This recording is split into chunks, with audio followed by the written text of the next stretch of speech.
ভারতকে সম্পূর্ণ পাশ কাটিয়ে এবার আকাশপথে সরাসরি যুক্ত হচ্ছে বাংলাদেশ ও পাকিস্তান। ঢাকার এই সাহসী সিদ্ধান্তের পেছনে সবচেয়ে বড় ভূমিকা পালন করছে চীন। বেজিংয়ের বিশেষ এয়ার করিডোর ব্যবহারের অনুমতি পাওয়ার পর এখন আর ঢাকার বিমানে করাচি যেতে ভারতের আকাশসীমা ব্যবহারের প্রয়োজন পড়বে না। চীনের তিব্বত ও ইউনান প্রদেশ হয়ে এই নতুন রুটটি সরাসরি ঢাকাকে যুক্ত করবে পাকিস্তানের সাথে। দীর্ঘ এক যুগ পর দুই দেশের মধ্যে এই আকাশপথের যোগাযোগ পুনরায় চালু হওয়া মোদী সরকারের জন্য এক বড় কূটনৈতিক ও সামরিক পরাজয় হিসেবে দেখা হচ্ছে। বিশেষ করে ভারতের শিলিগুড়ি করিডোর বা চিকেন স্নেকের একদম কোল ঘেঁষে এই রুটের পরিকল্পনা দিল্লিকে চরম অস্বস্তিতে ফেলেছে।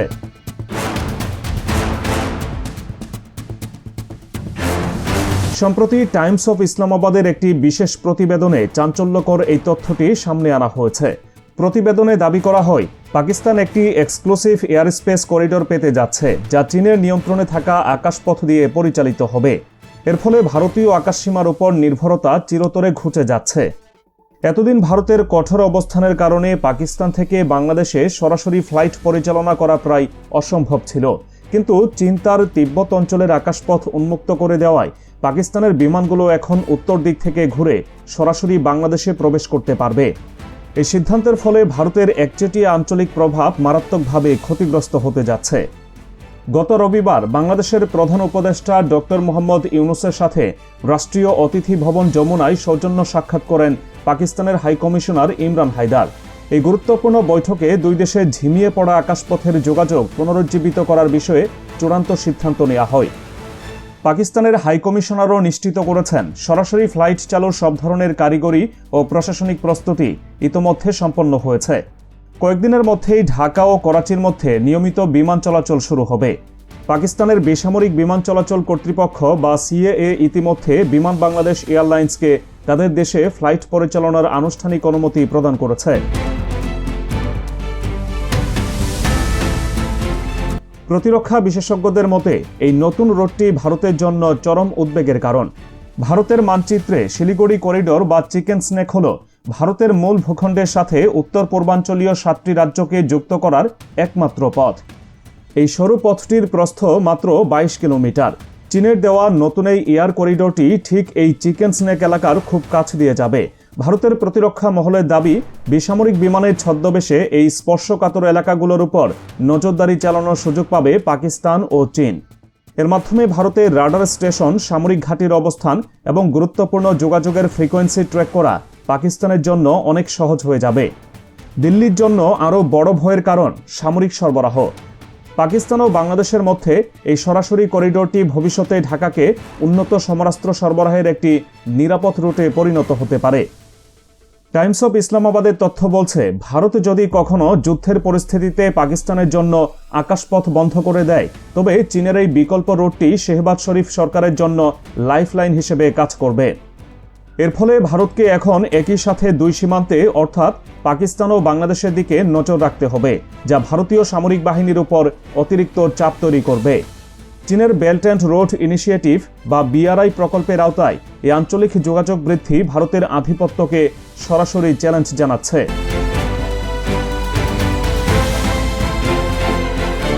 বাণিজ্যিক দিক থেকেও নাজুক অবস্থায় চলে যাবে ভারত। এই করিডোর বাস্তবায়ন হলে ভারত বড় অঙ্কের ট্রানজিটাই হারাবে।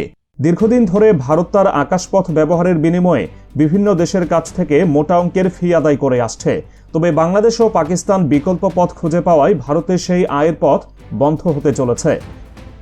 এদিকে বিমান বাংলাদেশ এয়ারলাইন্স এই নতুন রুটে তাদের অত্যাধুনিক 787-800 ড্রিমলাইনার ব্যবহার করার পরিকল্পনা করছে। প্রাথমিকভাবে সপ্তাহে 2টি ফ্লাইট পরিচালনার কথা রয়েছে। ঢাকা থেকে প্রতি বৃহস্পতিবার ও শনিবার রাত 8টায় বিমানটি করাচির উদ্দেশ্যে ছেড়ে যাবে এবং সেখানে পৌঁছাবে রাত 11টায়। মানে মাত্র 4 ঘন্টায় ঢাকা থেকে করাচি পৌঁছানো সম্ভব হবে। আবার করাচি থেকে ফিরতি ফ্লাইটটি শুক্রবার ও রবিবার রাত 12টা 1 মিনিটে ছেড়ে আসবে এবং ভোরে ঢাকায় অবতরণ করবে। দুই দেশের মধ্যে এই নতুন যোগাযোগ ব্যবস্থা শুধু যাত্রী পরিবহনেই সীমাবদ্ধ থাকবে না। পাকিস্তানের হাইকমিশনার জানিয়েছেন, গত 1 বছরে বাংলাদেশ ও পাকিস্তানের মধ্যে দ্বিপাক্ষিক বাণিজ্য প্রায় 20% বৃদ্ধি পেয়েছে। সরাসরি ফ্লাইট চালু হলে এই বাণিজ্যের গতি আরও বাড়বে। বিশেষ করে করাচির বিখ্যাত খেজুর ও অন্যান্য উন্নত মানের পণ্য যা আগে দুবাই হয়ে বাংলাদেশে আসতো, তা এখন সরাসরি কার্গো ফ্লাইটে দেশে আসবে। এতে পরিবহন খরচ যেমন কমবে, তেমনি সাধারণ মানুষ কম দামে পাকিস্তানি পণ্য হাতে পাবে। এছাড়া বাংলাদেশের শিক্ষার্থীদের জন্য পাকিস্তানের চিকিৎসা বিজ্ঞান, ন্যানো টেকনোলজি এবং কৃত্রিম বুদ্ধিমত্তার মতো উচ্চশিক্ষার সুযোগ আরও সম্প্রসারিত হচ্ছে।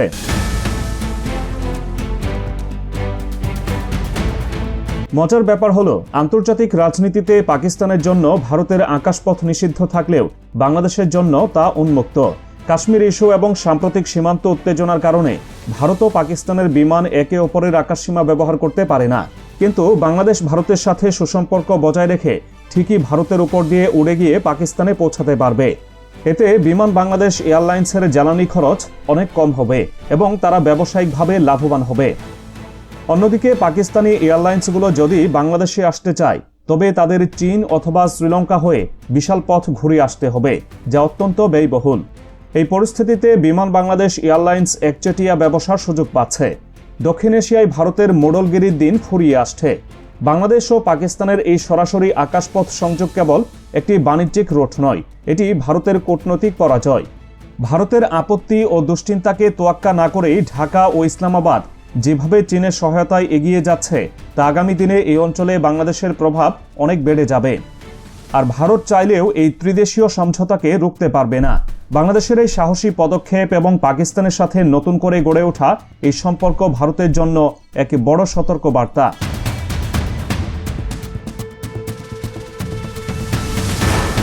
আগামী জানুয়ারি মাস থেকে যখন ঢাকা করাচি রুটে ডানা মেলবে বিমান বাংলাদেশের ডানা, তখন এক নতুন ইতিহাসের সাক্ষী হবে বিশ্ব। আর ভারতের আধিপত্যের বলয় ভেঙে বাংলাদেশের এই এগিয়ে যাওয়া এবং পাকিস্তানের সাথে অর্থনৈতিক ও শিক্ষাক্ষেত্রে নতুন সেতুবন্ধন তৈরি হওয়া মোদী সরকারের জন্য বড় ধরনের ধাক্কা। এখন দেখার বিষয়, ভারতের এই ক্ষোভ এবং সামরিক উদ্বেগ মোকাবেলা করে বাংলাদেশ ও পাকিস্তান তাদের এই নতুন করিডোরকে কতটা সফলভাবে পরিচালনা করতে পারে।